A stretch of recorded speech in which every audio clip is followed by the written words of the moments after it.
Hello everybody and welcome back to a new episode of My Team Career, episode number 2 for the Australian Grand Prix. We're here, we're ready, let's jump straight into things.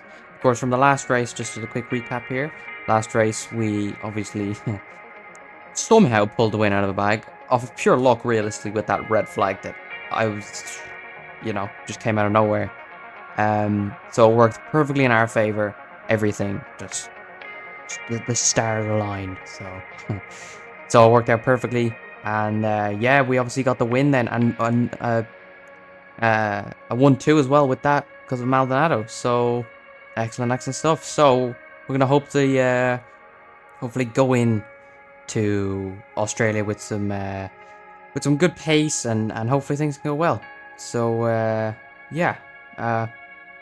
Yeah, honestly, I think, Australia's not one of my greatest tracks, but I think we can do well. So let's jump straight into it and waste no more time. As you can now see, we're here in Australia for Q2. So basically, as you all know, I like to just get straight to the point. You all don't need to see every second lap of this race just to skip half it anyway. Like, I know you would, because, I mean, when I used to watch a lot of career mode videos when I was, like, younger, I'd skip halfway through to just get to the good bit. So I'm doing that for you, so you don't have to do it yourself. So, I mean, as you know, obviously we have the midfield car. So, it was pretty easy to get into Q1, or to Q2, sorry. So, obviously that's why I just skipped Q1, because, it saves you from having to skip it and having to listen to me fucking waffle on for God knows how long. Saves everyone time overall. So, yeah, we're just skipping to Q2, because obviously Q3 spot is not always guaranteed in the midfield car. So yeah, anyway. So, we come across the line now in Q2. We get P4 there for the taking, which is, I mean, it's a pretty decent lap, but is it going to be enough to get in? So we go on our second attempt here, because I knew I was going to have another lap, but you can see we're 2 and a bit tense down, and it's really not looking good at the moment, but we've completely lost the rear end. A brilliant save, though, to keep the car okay, but that is Q2 over for us. We're going to have to be very, very lucky. You see Maldonado is in position behind us. We've both dropped down another one. P7 at the moment. Are we going to be safe? Oh, we're dropping down again. P8 and P9. I don't know. It's going to be very close. It's going to be very, very close. I don't think Maldonado's made it, though. He's in 10th. We're in 9th. It's one person across the line. Oh, we made it, but Maldonado doesn't. I mean, I already knew I was getting through when I was P9, because obviously there's only one person more to cross the line, so that's pretty safe, but very, very unfortunate stuff for us not to both get into Q3. So it's going to be P11 on the grid for Maldonado, but we still have a position, or a session to go to decide our final race position, or final grid position, so I say. Jeez, we're very lucky. Imagine that, 10th. That's very, very close, but as you can see here, is Maldonado... Sorry, hold on. Maldonado's got a... He does! He has a 5-plate... Okay. Okay, that's weird. Ignoring yellow flags. That seemed to happen often with the... I think it was, one other driver had it before in not last race, it was in Q1 as well. I can't remember who it was, though. They got a 5-second for ignoring blue... yellow flags, so yeah. Anyway, we're just gonna skip right to our final Q3 attempt. As you can see, we're only marginally up on our time. It's really not looking like a detrimental, it doesn't even make any sense. I mean, okay. It's not looking like a whole big improvement, so it's not like we're gonna be getting any extra positions with this. Can we at least hold on to it to maybe see even if those few thousands will allow us to get a position too? We're currently sat in P6. So it's P6 or higher on the grid no matter what. We've actually lost a bit of time. Oh yeah, but we're gaining it all back on the exit. So we are going to get more down from the lap. But is it? It doesn't look like, I think, is it? Yes, it is P6. Well, that is still a brilliant qualifying overall. But that's still a really, really, really good position to start in for the race. So there it is again. Look, Stroll's got 5th place. What is going on? Everyone's getting 5-place grid penalties. Why couldn't everyone else get ahead? Oh, actually, here's another fun fact. Verstappen retired in Q1. I think he crashed into like Magnussen or something. And then something went wrong there. Actually, why didn't I don't know. So I would have gone back and get it, but you can't save quality sessions, so I find it. Anyway, yeah, so he's like somewhere at the back. He's like pretty much last. But if it's anything like modern F1 now, he's going to be winning this race. It should be no problem. But speaking of the race, we have to really go for it now. So let's just get right into it and see if we can do it. Australia, as I said, it's not one of my greatest tracks, so we're going to have to see what we can do. So let's go. This circuit missed a few years off the F1 calendar, and we missed Albert Park. So welcome back, and it's great to be back in Melbourne. Welcome to the Australian Grand Prix. So here we are at Albert Park Circuit, 3.28 miles around, with the streets making for a bumpy surface with little undulation. There are 14 corners around the lake, with the best passing opportunities coming at turn 1 and turn 3. Off the back of a fantastic qualifying session, it's time to see how our starting grid looks like for today's race. Charles Leclerc lines up on pole position, and the smooth operator Carlos Sainz completes the front row. Looking at the rest of today's grid, we have Perez, Hamilton, Russell, Mr. Monaco, Fernando Alonso, Gasly, Tsunoda, Bottas, Stroll, Oscar Piastri, Ocon, Albon, Magnussen, Joe, De Vries, Norris, Sargent, Verstappen, Hulkenberg, and Pastor Maldonado. With preparations almost complete, let's head down to the track.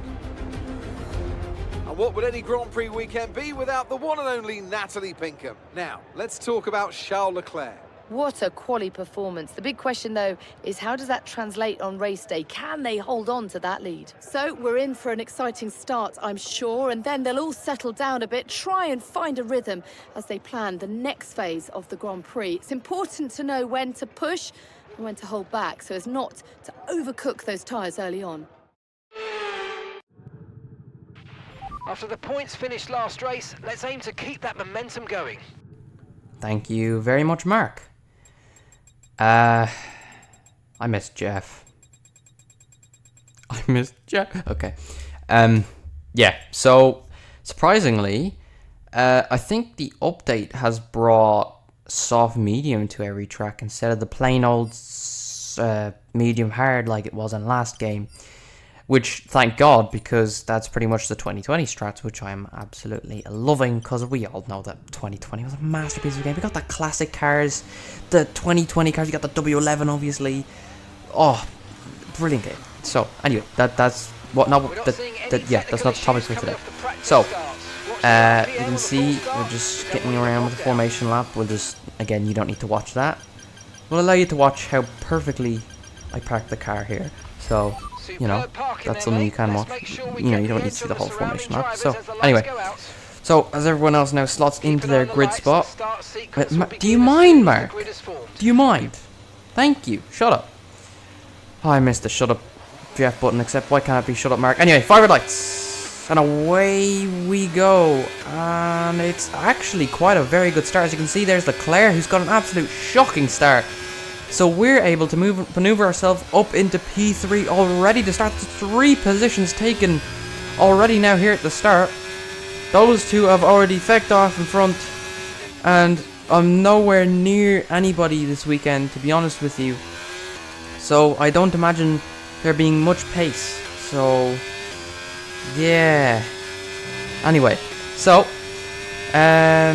we continue on as we obviously Leclerc isn't going to be. We're definitely not going to drop him considering he was on pole and how far we were off pole. Because the only reason why we won last week is definitely because of how the AI are around Saudi. It's just really easy to beat them no matter what level it is. Because Saudi is like pretty much everyone's best track on this game. Nobody's bad at Saudi. Let's be real. I mean, I'm sure there's someone out there, but like, you know, most, like, really good people at the game, if you know what I mean. As in, like, people who can set a decent lap like myself. I'm not a sweat, and I'm not an esports driver, but I can set a good lap around everywhere. So, like, people like that. Like, yeah, I suppose, but, you know. Anyway, not to toot my own horn, but that doesn't matter. I don't know what I'm rambling on about from Saudi Arabia. Doesn't matter. Right. So, yeah, we finished the first lap in P3, and those two have already pulled ahead of DRS, so we have no sort of defense. Okay, so, quick disclaimer, everybody. I'm going to skip right to lap 16 of this race, because that's when things actually start to get interesting. As I said earlier, I'm going to save you the time, because this entire, like, first half of the race was terribly, terribly boring. So I'm going to skip on. It's literally just me, Leclerc, Perez battling it out to hold on to this P3. I just did beautiful driving and stayed ahead. So yeah, I'm going to save you the boredom. And yeah, let's just get right on with this one. So as you can see now, here lap 16, I had caught up to Sainz because as you can see he's going very, very slowly. I'm not sure why that is at the moment, but he's really almost running into the back of him and losing our front wing, which is, I'm positive of what has happened to him. So we need to get past him ASAP. At least we got DRS here, which should be easy without his drive. So yeah, he does not have a front wing, so we easily get past. So at least that's an extra position for us, because at least he's going to have to pit now. Waste a little bit more time because he has to get the front wing on, but we'll be getting softs now to the end. So that makes things a little bit easier, because that's going to give us a free position, a position we probably will end up needing. Considering, yes, we got a lucky win, but I mean, you might as well try to lead the World Championship for as long as you can. And, you know, like I said earlier, Tsunoda? Oh, Tsunoda's got an issue. Doesn't matter. Verstappen exists. And he exists the exact same way he does in real life. He does a Verstappen. And as you can see, that's exactly what he's doing at the moment. So we've come out of the pits now, down in P5, just racing these two. Oh no, we've come down even further actually. Just on the brink of the top 10 as we actually made a little bit of contact with Perez there. So yeah, we're coming out of the pits and there's a bit of stuff. So anyway, we get just a little bit later that lap, we come out of the pit, sorry, I just said that. We've got a better exit on Tsunoda. My god, my brain's everywhere. So we've got the DRS on Tsunoda. How have we not been able to get this? He hasn't even got DRS.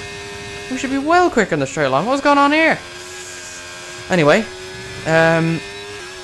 so that's easy stuff. So at least get DRS now for Ocon. So at least we've caught up and are inside the DRS now of the Alpine. So we should be able to get past quick enough. So because we have to get past these guys as soon as possible, obviously, because we want to be able to catch up to the top 3, because all we have to do is simply finish in the top 3 and we will still be in the championship lead.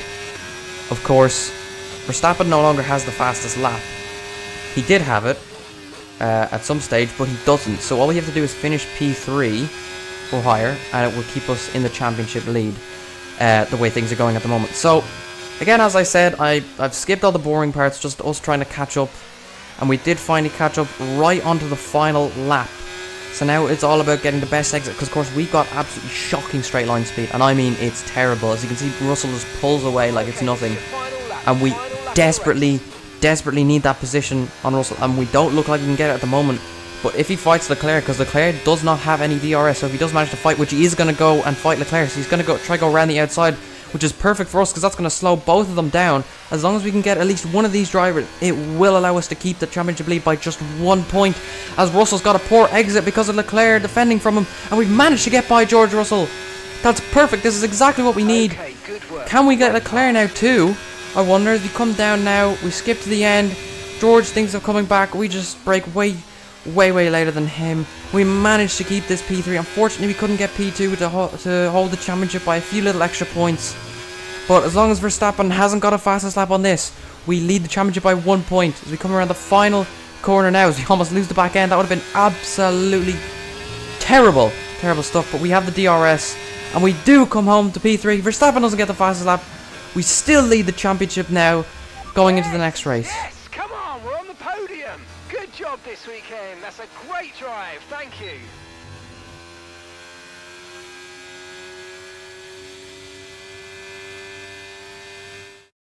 A great race then, and a fantastic victory here at Albert Park. Natalie Pinkham, how do you think they were able to set themselves apart today? For me today, the race was the perfect blend of thrilling overtakes, but also looking after those tyres and really making the stints last just that bit longer. Here come today's winners. The team at Red Bull have done a phenomenal job recently, and it's clear to see that they've put in the work, and they should be so proud of the victory they've secured here.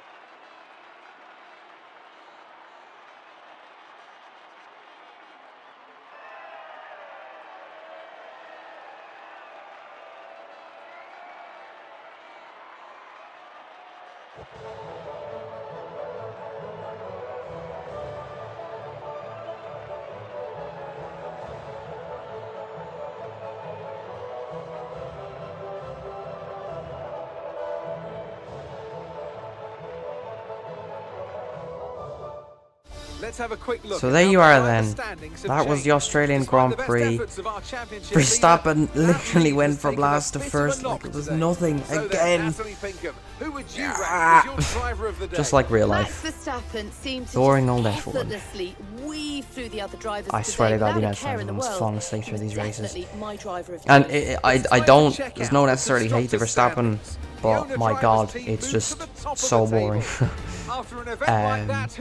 But anyway, we're not here to talk about real F1. As you can see, Pastor Maldonado managed to fight his way into the points. So that is some more good points. So I believe because Perez, Perez fell out of the points. So that means we still lead the constructors as well. And well, we lost a small bit, I believe, because of that.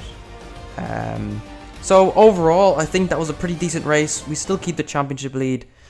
We possibly slightly, well, he's got P8. No, we don't. The Red Bull have slightly gained with the 25 points. But that doesn't matter. We can worry about that sooner or later.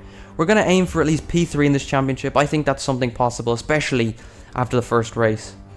So, yeah, that was honestly, it was boring, as you know, you could tell because of the stuff. But honestly, you know, we'll see how it goes for next race. So, thank you all so much for watching. I cannot wait to get into the next race and see what we can do from there. Maybe another podium, possibly another win. We'll have to see. So, thank you all so much for watching. Please like and subscribe, please. No, I'm just joking. You don't have to. That really doesn't matter. And yeah, so we'll see you guys in the next one. So see you later.